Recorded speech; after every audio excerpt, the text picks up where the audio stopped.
Hi, this is Robert. Welcome to my Volvo S70 restoration YouTube video series. If you would like to attempt to see these videos in order, go to my channel, which you click there, Robert DIY. Once you're on my channel, click the playlist link that is there. It'll take you to all my playlists. And once you see my playlist, roll your pointer over the play all button on the Volvo restoration videos and click that, and it should play all of the videos in order. I hope the series encourages you to restore your car. Okay, I'm at day 12 on this T5 restoration. Yesterday I went to put the timing stuff together and went to take a break to come back and finish up and install the cam cover and get this thing running, and I reached back to my large order in the box and I was missing a timing belt. It was checked off of my list when I talked to the guy that took my order, but it was he failed to put it on the order. I called, talked to him about it. Of course he didn't own it. It's all my fault. Anyway, I had to run around town and find a belt. That took time. The dealer wouldn't sell me a belt. They wanted to sell me an entire kit. The local Volvo indie shop didn't have a belt in stock. So I ended up going around town until I found an acceptable belt. Ended up with a Gates, which, you know, they make a lot of belts, so I'm fine with that. But I'm going to go ahead and put this thing together. After that running around, I was frustrated. Didn't feel up to messing with this cam cover and stuff. So that's the first thing I'm going to focus on right now. Well, I apologize for the wind noise that we're experiencing. Right now we have wind in gusts 14 miles an hour. Later on it's supposed to be 50 mile an hour wind gusting to 70. So I sure don't want to be out here doing that time this afternoon.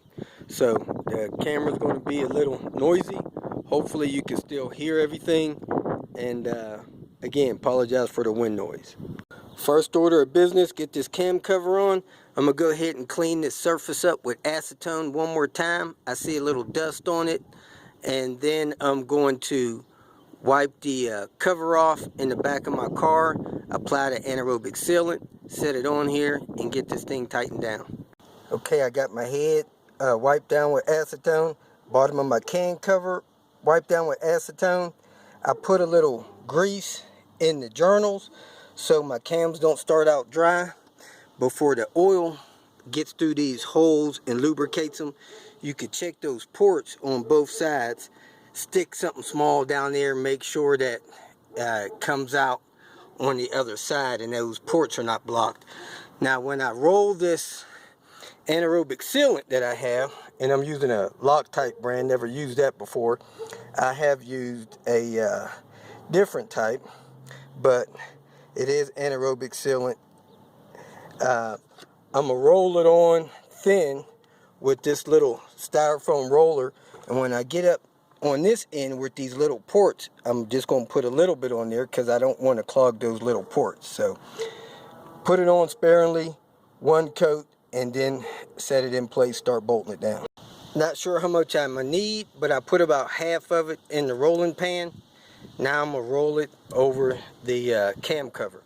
Now this anaerobic sealant, by the term, does not dry when it's exposed to air. So you could leave that in that pan 3-4 hours, 3 days, 12 days. It doesn't matter. As long as air is on it, it's not going to dry. So you don't have to be in a hurry to do this. So be careful more than in a hurry. Okay, I got it rolled on with the roller. I got it all over the mating surfaces. And this Loctite brand anaerobic sealant went on a little tackier and stickier than I remember the last stuff going on. The last stuff I used was Permatex, and I've never used the Volvo stuff. So anyway, it's rolled on. I'm going to go set it in place and start putting my bolts in. Okay, I set it in place. I tapped it down over the cams, and I'm going to get my timing close to where it should be on the front. So I turn the exhaust cam back a little bit. You can set the cover there just to double check it. I will do that in a second. Well, here's the cover here. I'm going to go ahead and set this here and get the timing as close as I can on that. So I'm going to turn that exhaust cam back a little bit. Then I'm going to check the back, make sure the intake cam writing is down, the exhaust cam writing is up, which it is. Now I tapped it down but didn't force it down. Now I'm going to set the screws in, and I start from the middle and I work my way out.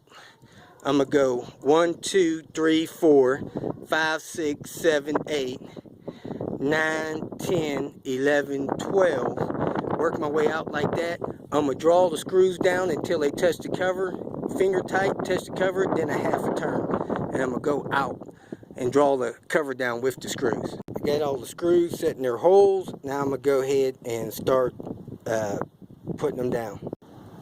I'm starting to put these screws down. Snug and a half a turn seems a little tight, so I'm going snug and a quarter of a turn.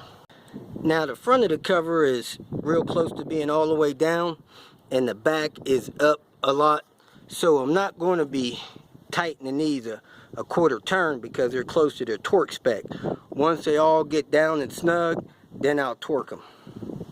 And if you don't want to go through this tedious process, they have a cam drawdown tool, which it screws down the number 2 and number 4 spark plug holes, and it has a bar that draws the cover down, and they draw the cover down tight, then they tighten these little bolts in.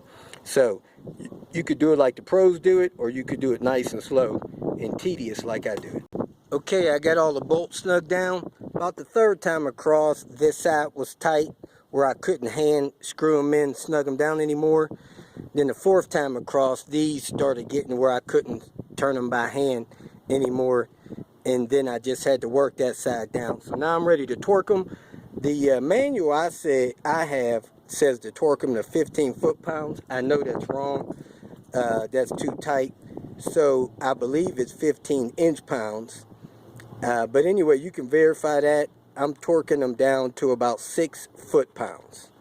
So I'm going to start in the middle, torque it all the way across, then I'll be done securing the cover, and I'm going to put the exhaust bolts in.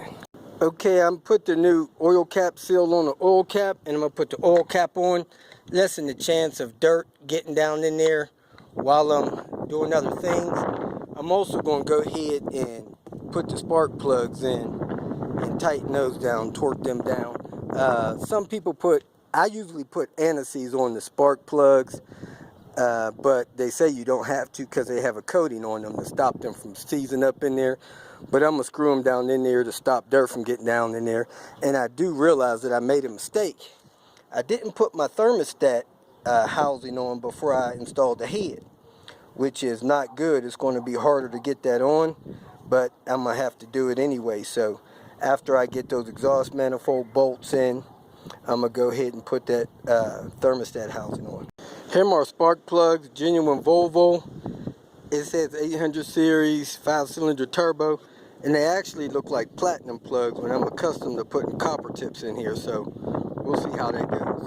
I checked the gap on them with a gap gauge as usual, and they are at 0.028. Not putting this thermostat housing in is becoming a problem. I'm going to have to get a special Allen type of torque screws to get these screws tight. So I'm on hold on that.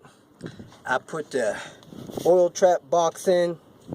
I'm over here putting the rear cam seals in. I got the one in for the intake and for the exhaust. So I'm going to go ahead and put the miscellaneous parts on the back of those and put those distributors and stuff on, and the cam sensor here on the back of this while I'm back here. Okay, I got the distributor cap, the distributor, the rotor, and wires on. You can see the date on the wires, the 4th week of the 14th year. Now this distributor cap has numbers on it, 3 here and numbers around it. Do not believe those numbers as corresponding to the cylinders. Most manuals are wrong and the numbers on the cap's wrong. I haven't tried to get them to fix it. It just is. I got that bracket going across the torque mount, that bolt tight, the 14 millimeter down there tight. I got the intake tube in, those lines connected down there. I got the cam sensor on. I just snugged those bolts down. I didn't tighten them.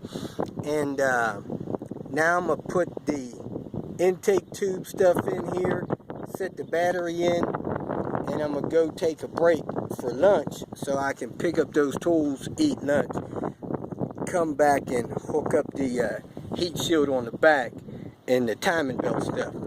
While doing this, I realized that some of these coolant hoses were replaced, especially the ones going into the firewall. They are not Volvo hoses, they're Euro hoses, so they've been replaced, and that's one less thing I need to do. So let me go take a break, get the tools I need. Hopefully the wind is not any worse when I get back, and then I'll finish this up.